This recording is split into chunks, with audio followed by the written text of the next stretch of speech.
Hello friends, logics channel पे आपका बहुत बहुत स्वागत है। ये सी लैंग्वेज की सीरीज़ का चैप्टर 3 आप लोग पढ़ रहे हैं। सी इंस्ट्रक्शंस एंड टाइप कास्टिंग इस चैप्टर का नाम है। इसमें स्टार्ट करने से पहले मैं आपको कहना चाहूँगा कि सी लैंग्वेज के लिए आपको इसमें कोई डाउट नहीं कि बहुत सारे चैनल्स मिलेंगे, लेकिन हर चैनल की जो क्वालिटी होती है वो डिपेंड करती है उसके कंटेंट पे। तो मैं ये तो नहीं कहता कि आप केवल सिर्फ मेरे ही चैनल से देख के इसको पढ़ो, लेकिन इतना ज़रूर कहूँगा कि एक बार इसको व्यू ज़रूर करो। जो कि मैंने इस पे कंटेंट डाल रखे हैं उनको एक बार आप व्यू ज़रूर करो। इसमें जो आपको कंटेंट मिलेंगे, जो आपको कॉन्सेप्ट मिलेंगे, वो बहुत ही इजी लैंग्वेज में और बहुत ही एक कंसेप्चुअल वे में मिलेंगे।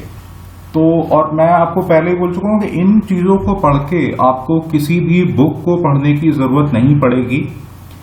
सेकेंडली, मैं आपको बताना चाहूँगा कि इसमें आप जिस भी चैप्टर के नोट्स मेरे से मंगाना चाहोगे पीडीएफ की कॉपी में, वो आप मंगा सकते हो। आप मुझे इसके सबसे लास्ट में, चैप्टर के सबसे लास्ट में मैंने अपना ईमेल आईडी दिया हुआ है।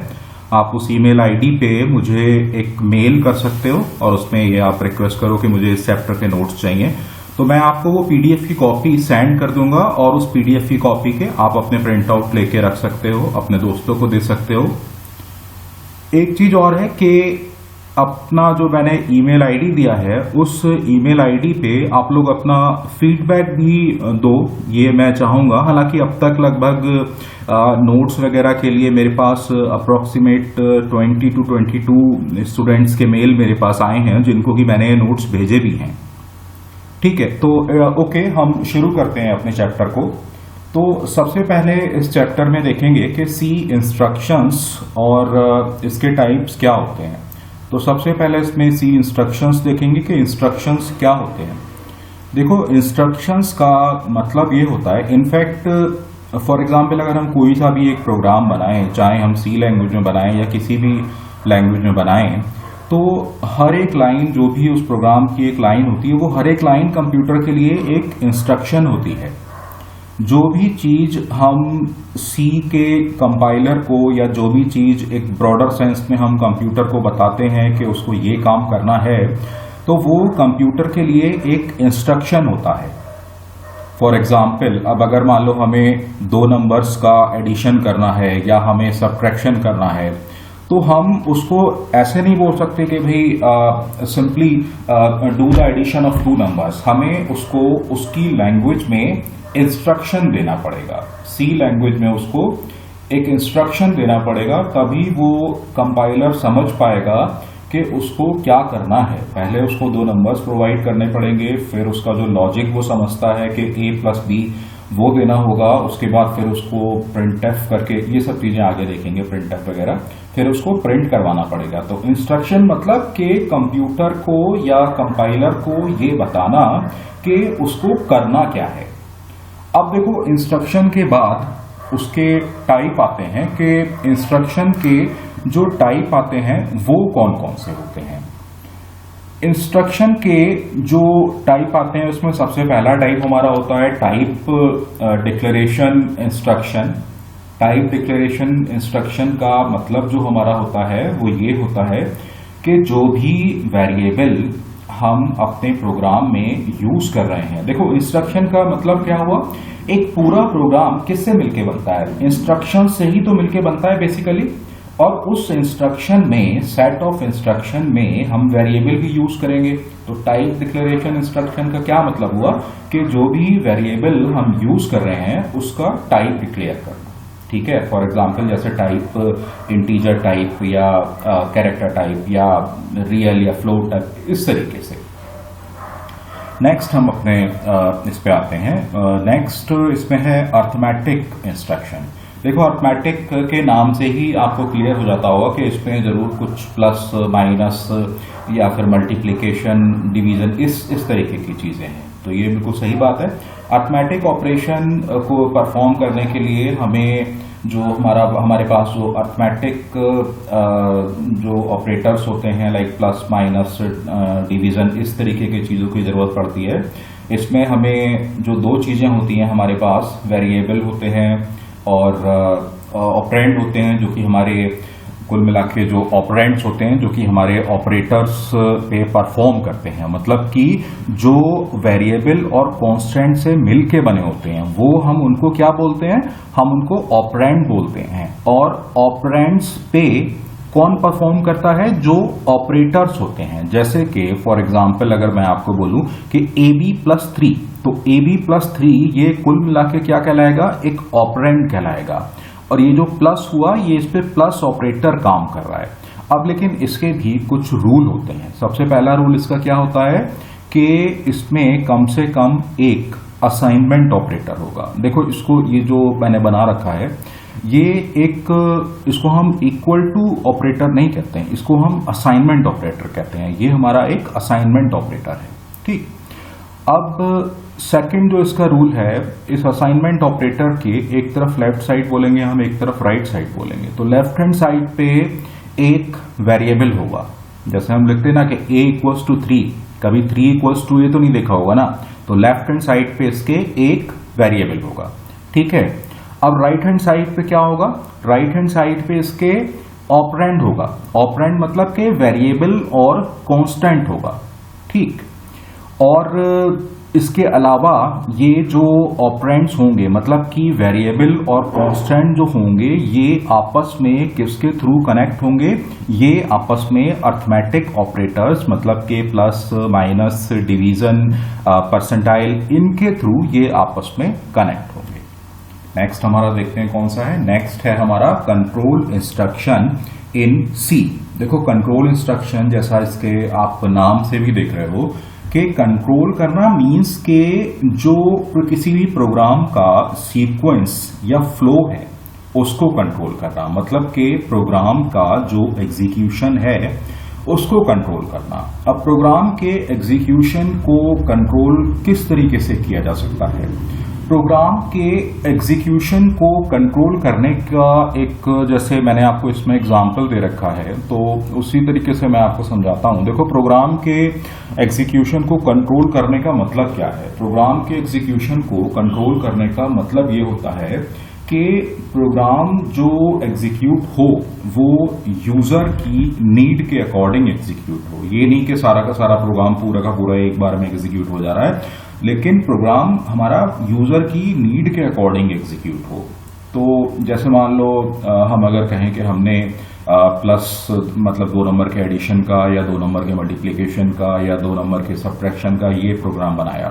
अब उसका एक तो तरीका ये है कि हम तीनों के तीनों प्रोग्राम अलग अलग बना लें और तीनों के तीनों प्रोग्राम को अलग अलग एग्जीक्यूट कर लें, बट ये एक तो हमारा टाइम कंज्यूमिंग होगा और दूसरा इसमें हमें क्या करना पड़ेगा, अलग अलग एग्जीक्यूट करना पड़ेगा कि जब यूजर को लगा तो ये एग्जीक्यूट करा, जब यूजर को लगा कि ये एग्जीक्यूट करा तब उसने दूसरा प्रोग्राम एग्जीक्यूट करा, इस तरीके से। लेकिन अब अगर यही हम ये तीनों प्रोग्राम एक ही बार में इसको बनाएं और हम यूजर को ये फ्रीडम दें कि जो भी वो प्रोग्राम चाहें उसको अपने अकॉर्डिंग एग्जीक्यूट करे, तो इससे क्या होगा, प्रोग्राम हमारा एक एफिशिएंट प्रोग्राम कहलाएगा और ये एक यूजर फ्रेंडली प्रोग्राम भी कहलाएगा। तो ये बेसिकली हमारा होता है कंट्रोल इंस्ट्रक्शन के थ्रू किया गया प्रोग्राम। अब ये कंट्रोल इंस्ट्रक्शन, जैसा कि आपने इसमें देखा, इसको हम कंट्रोल इंस्ट्रक्शन क्यों बोलते हैं, क्योंकि ये यूजर का जो कंट्रोल है उस प्रोग्राम पे वो पूरा का पूरा कंट्रोल बना रहता है। अब ये कंट्रोल यूजर किस तरीके से करता है ये आपको पता चलेगा कि टाइप्स कौन कौन से होते हैं। जितने तरीके के टाइप्स होते हैं उतनी ही तरह से यूजर प्रोग्राम पे अपना कंट्रोल बना सकता है।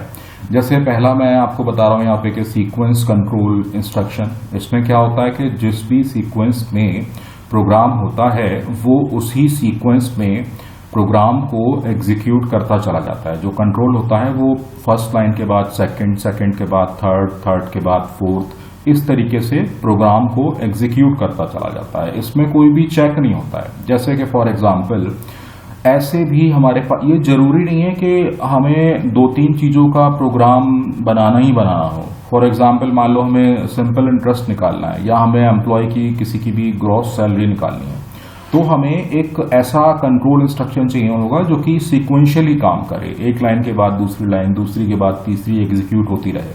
तो यहां पे हमारा कौन सा कंट्रोल इंस्ट्रक्शन काम करेगा, वो कहलाएगा हमारा सीक्वेंस कंट्रोल इंस्ट्रक्शन, मतलब कि जो सीक्वेंशियली चले। नेक्स्ट हमारा आता है डिसीजन या सिलेक्शन कंट्रोल इंस्ट्रक्शन। तो डिसीजन या सिलेक्शन कंट्रोल इंस्ट्रक्शन का मतलब क्या होता है कि जो कंपाइलर है वो यूजर की नीड के अकॉर्डिंग या जो यूजर की जो कंडीशन है उसके अकॉर्डिंग डिसीजन ले और उसके डिसीजन के अकॉर्डिंग ही प्रोग्राम को एग्जीक्यूट करे। अब जैसे फॉर एग्जांपल हम यहाँ पे कहते हैं कि अगर इस तरीके का कोई प्रोग्राम हो कि अगर ये कंडीशन ट्रू हो तो एक कंडीशन हमारी एक एग्जीक्यूट हो, या दूसरी कंडीशन अगर ट्रू हो तो हमारा दूसरा सेट ऑफ इंस्ट्रक्शन एग्जीक्यूट हो। तो ये जो इस तरीके के कंट्रोल इंस्ट्रक्शंस कहलाते हैं। हालांकि ये इफ और एल्स वाले जो प्रोग्राम्स हैं ये इसके लिए सेपरेट एक डेडिकेटेड चैप्टर है जिसको हम बहुत जल्दी देखेंगे। इट मे बी पॉसिबल कि नेक्स्ट चैप्टर इफ और एल्स पे बेस्ड हो। तो ये जो इस तरीके के स्टेटमेंट्स होते हैं वो हमारे डिसीजन या सिलेक्शन कंट्रोल इंस्ट्रक्शंस होते हैं, मतलब कि जिसमें हम सेलेक्ट कर सकते हैं कि कौन सी कंडीशन अगर हमारी ट्रू है तो कौन सा वाला हमारा ब्लॉक ऑफ स्टेटमेंट एग्जीक्यूट हो। ठीक है, अब आप इसमें नेक्स्ट देखो, नेक्स्ट हमने लिया है लूप कंट्रोल इंस्ट्रक्शन। सबसे पहले इसमें ये समझो कि लूप का मतलब क्या होता है। हालांकि लूप हमारा थोड़ा सा मैंने इसमें आपको दिया भी है कि will study in coming chapters. Loop का मतलब ये होता है कि एक कोई भी कंडीशन जब तक ट्रू रहती है तब तक जो उसके नेक्स्ट वाले इंस्ट्रक्शंस हैं वो एग्जीक्यूट होते रहे, और जैसे ही कंडीशन फॉल्स होती है वो ब्लॉक ऑफ स्टेटमेंट एग्जीक्यूट होना बंद हो जाए। तो अब इसमें क्या होता है, जैसे फॉर एग्जांपल मान लो हमने दे दिया कि जैसे मेनली हमारे जो लूप होते हैं वो वाइल लूप होता है, डू वाइल लूप होता है, फॉर लूप होता है। ये थोड़ा सा आगे के चैप्टर्स हैं, तो अभी फिलहाल इतना ही समझो कि 3 तरीके के लूप होते हैं। अब जैसे हमने एक ही वैल्यू मान लो कुछ दे दी और वाइल लूप में लिख दिया कि while a is less than 4, तो वो तब तक चलेगा जब तक कि आप एक ही वैल्यू 4 से उसको कम देते रहोगे। तो इस तरीके के जो प्रोग्राम होते हैं जिसमें कि लूप के थ्रू कंट्रोल को रखा जाता है उसको हम लूप कंट्रोल इंस्ट्रक्शंस कहते हैं। ये जब आप लूप इसमें पढ़ोगे आगे जाके तो ये बिल्कुल आपको कॉन्सेप्ट क्लियर हो जाएगा। ठीक है, नेक्स्ट हमारा आता है case control instruction. Case control instructions को हम जब यूज करते हैं जबकि हमारे पास थोड़ा बड़े साइज के प्रोग्राम्स होते हैं और जनरली यूजर को कोई भी एक चॉइस को सेलेक्ट करना होता है। अब सेम चीज एक ये माइंड में आती है कि हम इफ एल्स को ही क्यों नहीं यूज कर लेते हैं, जबकि हमें वहां पे भी कोई भी एक केस चूज कर लेना होता है। और ये जो स्विच केस में बता रहा हूँ, स्विच केस जो मैं बता रहा हूँ ना, ये भी आगे का चैप्टर है। तो अंतर क्या होता है इफ एल्स और ये केस कंट्रोल वाला जो स्विच केस कंट्रोल वाला स्टेटमेंट मैं आपको बता रहा हूँ। इफ एल्स में क्या होता है कि इंडेंटेशन लेवल बढ़ता जाता है। इंडेंटेशन लेवल का क्या मतलब होता है कि प्रोग्राम का राइट हैंड साइड में बढ़ते जाना। थोड़ा सा जब आप लोग प्रोग्रामिंग पे आओगे, बहुत जल्दी प्रोग्रामिंग पे मैं आपको लेके आऊंगा, तो ये आप प्रोग्राम का राइट हैंड साइड में बढ़ते जाना ये हमारा इंडेंटेशन कहलाता है। तो ये एक तरीके से it is a bad style of programming. जबकि हमारा केस कंट्रोल इंस्ट्रक्शन जो है जिसमें कि हम स्विच केस रखते हैं, इसमें पूरा का पूरा प्रोग्राम एक निश्चित सीक्वेंस में चलता है और पूरा प्रोग्राम हमारा जो लेफ्ट हैंड साइड है उसमें एक सा प्रोग्राम रहता है। और इसमें स्विच केस अलग अलग तरीके के दिए होते हैं जिसमें कि यूजर अपना जो भी कंडीशन चाहेगा उस केस को सेलेक्ट करके और वो उस केस को एग्जीक्यूट कर सकता है। नेक्स्ट हमारा आता है कि टाइप कन्वर्जन। देखो, टाइप कन्वर्जन का मतलब ही है कि टाइप को कन्वर्ट करना, मतलब कि किसी भी एक डेटा वैल्यू को एक डेटा टाइप से दूसरे डेटा टाइप में कन्वर्ट करना, इसको हम क्या बोलते हैं, टाइप कन्वर्जन। अब ये जो टाइप कन्वर्जन होते हैं, ये टाइप कन्वर्जन हमारे 2 तरीके के होते हैं। पहला टाइप कन्वर्जन को हम बोलते हैं इम्प्लिसिट टाइप कन्वर्जन और दूसरे टाइप कन्वर्जन को हम बोलते हैं एक्सप्लिसिट टाइप कन्वर्जन। बेसिकली जो हम टाइप कास्टिंग एक वर्ड सुनते हैं वो हमारा एक्सप्लिसिट टाइप कन्वर्जन है। अब देखते हैं कि इम्प्लिसिट टाइप कन्वर्जन हमारा क्या होता है। इम्प्लिसिट टाइप कन्वर्जन हमारा ऑटोमेटिकली परफॉर्म होता है कंपाइलर के थ्रू। ये हमारा कंपाइलर के थ्रू कैसे परफॉर्म होता है। देखो, जैसे फॉर एग्जाम्पल मान लो हमने कोई भी एक इंटीजर वैल्यू ली, फॉर एग्जाम्पल मान लो हमने एक 3 वैल्यू ली, ठीक है, और हमने एक फ्लोट टाइप वेरिएबल लिया x, ठीक है। अब x हमारा फ्लोट है और 3 हमारा एक इंटीजर वेरिएबल है, ठीक है। अब हम कहें कि हम इस वैल्यू 3 को x नाम के फ्लोट वेरिएबल में असाइन कर देंगे, तो हम लिखेंगे कि x इक्वल्स टू 3। लेकिन उससे क्या होगा कि जो x में वैल्यू स्टोर होगी, जो x में वैल्यू आ जाएगी, वो 3 ना होके बल्कि 3.000000, ये 6 बार हमेशा 0 लगते हैं, वो भी फ्लोट होगी। क्यों? क्योंकि वो वैल्यू फ्लोट में असाइन हो रही है, इंटीजर वैल्यू हमारी फ्लोट में असाइन हो रही है, ठीक है। तो ये क्या हुआ, ये ऑटोमेटिकली टाइप कन्वर्जन हो गया। अब बात ये आती है कि हम इसमें क्या हो रही है भाई, अगर इसमें कोई बुराई नहीं है तो फिर हम एक्सप्लिसिट वाले पे क्यों आ गए। अब इसमें एक प्रॉब्लम थी, देखो यहां तक तो ठीक है, चलो 3 से 3.000000 हो गया, लेकिन अब क्या है, इसका जस्ट अपोजिट केस लेके देखो। मान लो x हमारा एक इंटीजर टाइप वेरिएबल है, ठीक है, और 3 हमारा, या हम 3.4 ले लेते हैं जिसको कि हमने फ्लोट टाइप माना। अब x हमारा क्या हुआ, इंटीजर टाइप, मतलब कि x इक्वल्स टू 3.4। तो x हमारा जब इंटीजर टाइप हुआ तो वो 3.4 को नहीं असाइन मानेगा, वो क्या मानेगा, x इक्वल्स टू 3, क्योंकि वो पॉइंट की वैल्यू नहीं लेगा। जैसे फ्लोट ने 1 की जगह 1.000000 लिया ना, हमेशा 6 टाइम 0 लेते हैं, ऐसे ही फ्लोट जब लिया, जब इंटीजर लिया तो उसने क्या करा, 3 पॉइंट के बाद की वैल्यू छोड़ दी, केवल 3 लिया। देख रहे हो आप यहां पे, तो यहां पे क्या हुआ, ये आपका डेटा लॉस हुआ। इस डेटा लॉस को रोकने के लिए क्या कॉन्सेप्ट आया, टाइप कास्टिंग का कॉन्सेप्ट आया। अब ये टाइप कास्टिंग का कॉन्सेप्ट, इसका मैंने एक आपको एग्जाम्पल दिया है, इस एग्जाम्पल को देखो। इस एग्जाम्पल में मैंने आपको क्या दिखाया है, मान लो हमने 2 इंटीजर टाइप वेरिएबल, पहला वेरिएबल 7 लिया, दूसरा वेरिएबल हमने 5 लिया, और हमने एक फ्लोट टाइप वेरिएबल z माना, और हमने x को y से डिवाइड कर लिया। अब जब इंटीजर हमारा x और y दोनों ही वेरिएबल हमने इंटीजर माने, तो जब हम 7 को 5 से डिवाइड करेंगे तो ये पूरा 1.4 नहीं होगा। क्यों नहीं होगा? क्योंकि ये इंटीजर हैं दोनों, तो ये फ्लोट में नहीं जाएंगे। आप इसका एक सिंपल सा प्रोग्राम बना के चेक भी कर सकते हो चाहो तो। x बाई वाई होगा तो ये सिर्फ 1 होगा, x बाई वाई की वैल्यू 1 होगी, लेकिन चूंकि ये फ्लोट में स्टोर हो रहा है, तो जब ये फ्लोट में स्टोर हो रहा है तो इसलिए ये 1 पॉइंट और आगे के 6 0 दिखा रहा है। अब बात यह है कि नॉर्मली अगर आप 7/5 करो तो आपकी जो पूरी वैल्यू आएगी वो आपकी 1.4 आनी चाहिए। मतलब क्या हुआ, यहां पे आपका डेटा लॉस हुआ। अब हम इसको देखते हैं कि इसकी 1.4 वैल्यू कैसे आएगी। वो टाइप कास्टिंग, ये जो आप देख रहे हो ये आपका टाइप कास्टिंग का एग्जाम्पल है, या हम इसको कह लें कि एक्सप्लिसिट कन्वर्जन। एक्सप्लिसिटली मेंशन करना पड़ेगा आपको कि float x divided by float y। अब जब आप यहां पे 7 डिवाइडेड बाई 5 लगाओगे ना, और फ्लोट भी आपका z में ऑलरेडी है ही, जैसे हमने ऊपर देखा, तब ये आपको एग्जैक्ट वैल्यू देगा 1.4। मतलब कि टाइप कास्टिंग के थ्रू आपने डेटा लॉस को होने से बचाया। होप सो कि ये आपको समझ में आया हो। एक बार फिर से आपको बोलूंगा कि मेल आईडी पे मेरी आप लोग अपनी फीडबैक, आप लोगों को पीडीएफ नोट्स चाहिए हो वो भी दे सकते हो। तो ये चीजें आप पढ़ें, और नेक्स्ट चैप्टर मैं आपको बहुत जल्दी इसमें डिलीवर करूंगा। Thanks a lot, thank you.